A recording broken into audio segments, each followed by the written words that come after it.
एक ओंकार सतगुरु प्रसाद। श्री गुरु हरकृष्ण जी 8वीं पातशाही। अवतार धारण करना। श्री हरकृष्ण जी ने श्री गुरु हर राय जी के घर माता कृष्ण कौर जी की कोख से कीरतपुर नगर में अवतार धारण किया था। राम राय जी ने क्रोध करना।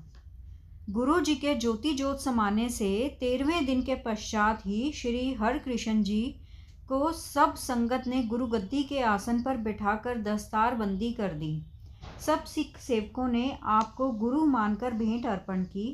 इस बात की जब इनके बड़े भाई राम राय जी को खबर हुई तो उसने बड़ा क्रोध करके बाहर मनसदों को पत्र लिखवा दिए कि गुरु की कार भेंट इकट्ठी करके सब मुझे भेजा करो, जो नहीं भेजेगा उसको पछताना पड़ेगा।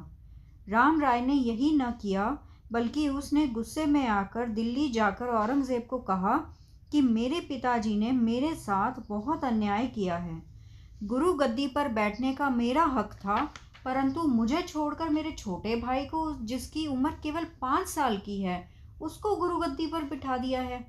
आप उसको दिल्ली बुलाकर कहो कि गुरु बनकर सिखों से कार भेंट ना ले और अपने आप को गुरु ना कहलाए। औरंगज़ेब ने राजा जय सिंह के द्वारा गुरु जी को दिल्ली बुलवाना।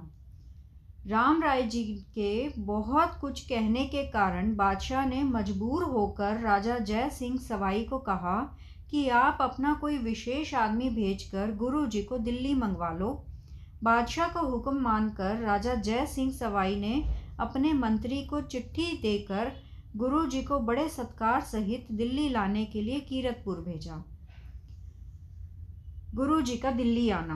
राजा जय सिंह की चिट्ठी पढ़कर और मंत्री की ज़बानी सुनकर गुरु जी ने अपनी माताजी और बुद्धिमान सिखों से विचार करके दिल्ली जाने की तैयारी कर ली और अपने साथ अपनी माता और सिख सेवकों को साथ लेकर दिल्ली को चल पड़े। अनपढ़ पुरुष से गीता का अर्थ करवाने। कीरतपुर से दिल्ली को जाते हुए गुरुजी अंबाले से आगे एक गांव पंजोखरे ठहर गए। इस गांव के एक पंडित ने आप जी को कहा कि आप इस छोटी उम्र में ही ईश्वर अवतार और गुरु कहलाते हो। अगर आप में ईश्वर अवतार की शक्ति है तो मुझे आप गीता के अर्थ करके सुनाओ।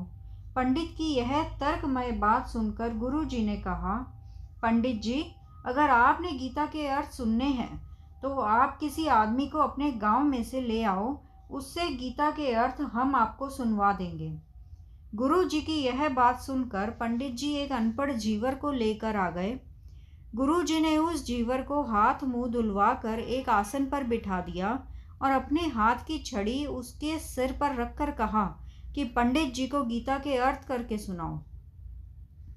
गुरु जी की कृपा से जीवर ने गीता पढ़कर उसके शास्त्र अनुसार अर्थ करके पंडित को सुनाए। गुरु जी की यह प्रत्यक्ष शक्ति देखकर पंडित ने गुरु जी को प्रणाम किया और क्षमा मांगी। इस स्थान पर यादगार के तौर पर एक सुंदर गुरुद्वारा भी बना हुआ है। दिल्ली जाकर रोगियों के रोग दूर करना। पंजोखरे से चलकर स्थान स्थान संगत को दर्शन और खुशी प्रदान करते हुए गुरु जी का राजा जय सिंह ने निवास अपने बंगले में करवा दिया और आप जी के दिल्ली पहुंचने की खबर बादशाह को दे दी। उस समय दिल्ली शहर में हैजे की बीमारी से बहुत लोग बीमार थे। गुरु जी का आना सुनकर बहुत रोगी आप जी के पास आने लगे। गुरु जी जिस रोगी को अपने चरणों का चरणामृत दे देते थे वह जल्द ही स्वस्थ हो जाता था। इस प्रकार जब आपकी महिमा को सुनकर बहुत रोगी आप जी के पास आने लगे तो आप जी ने एक कुंड बनवाया जिसमें अमृत समय के स्मरण से उठकर अपने चरणों की छो का पानी उसमें भर देते थे। इस कुंड में आए हुए रोगियों को सेवादार 8 पहर चरणामृत देते रहते थे, जिससे बहुत रोगी स्वस्थ होकर गुरु जी की कीर्ति करते और भेंट अर्पण करते थे। बादशाह का शहजादे को गुरु जी के पास भेजना। राजा जय सिंह ने जब बादशाह को बताया कि गुरु जी ने मेरे बंगले में आकर निवास किया है तो उसने दूसरे दिन अपने शहजादे को राजा जय सिंह से भेंट देकर गुरु जी के पास भेजा। शहजादे ने बादशाह की ओर से गुरु जी को भेंट अर्पण करके माथा टेका और प्रार्थना की कि बादशाह आप जी के दर्शन करना चाहता है। गुरु जी ने कहा, हमारा प्रण है कि हम किसी बादशाह के माथे नहीं लगेंगे। शहजादा गुरु जी से बातचीत करके बहुत प्रभावित हुआ और उसने यही बात बादशाह को जाकर बता दी कि गुरुजी उम्र में चाहे बच्चे हैं, परंतु उनकी सूझबूझ वृद्धों वाली है। जय सिंह की रानी ने गुरुजी की परख करनी। जब राजा जय सिंह की रानी ने सुना कि बाल गुरुजी पूर्ण शक्तिवान हैं, तो उसने आप जी को भोजन खिलाने के लिए महलों में बुलाया। आप जी को शक्तिवान परखने के लिए रानी अपनी सेविकाओं की तरह कपड़े पहनकर उनमें ही बैठ गई। अंतर्यामी बाल गुरुजी अपनी माताजी सहित जब राजा के महलों में गए, तब सभी रानियां आदि सेविकाएं आप जी के चरणों पर माथा टेक कर बैठ गई। गुरुजी अपने हाथ की छड़ी बारी बारी हर एक के सिर पर रखकर कहते, यह भी रानी नहीं, यह भी रानी नहीं। परंतु जब असली रानी की बारी आई तो उसके सिर पर छड़ी रखकर कहा कि यह रानी है। यह सुनकर रानी गदगद हो गई और बड़े प्यार के साथ उन्हें अपनी गोदी में बिठा लिया और आपके चरण पकड़कर श्रद्धा से शीश निवाया। राजा और रानी ने बड़े प्रेम से आप जी को भोजन खिलाया। ज्वारात की थाली भेंट करके गुरु जी की खुशी प्राप्त की।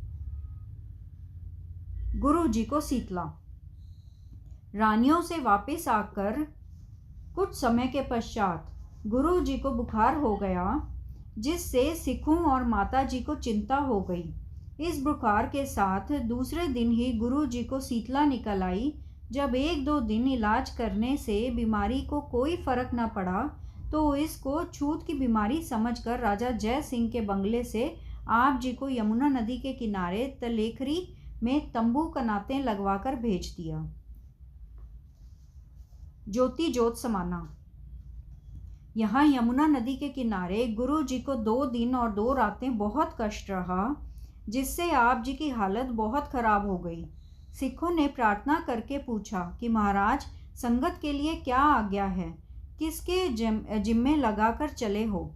घर घर गुरु बन बैठेंगे, इसलिए संगत का बाजू किसे पकड़ाओगे? कृपया करके बता दो।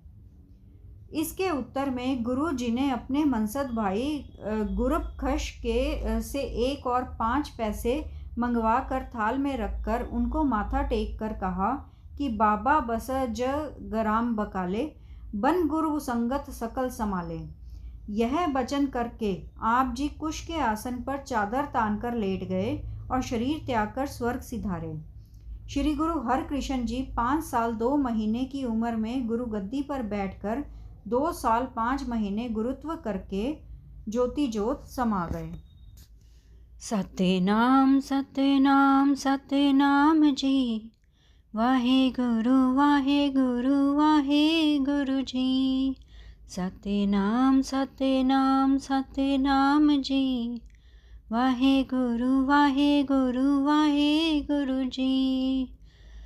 वाहे गुरु तेरा शुक्र है, शुक्र है, शुक्र है तेरा दात्या, तेरा शुक्र है।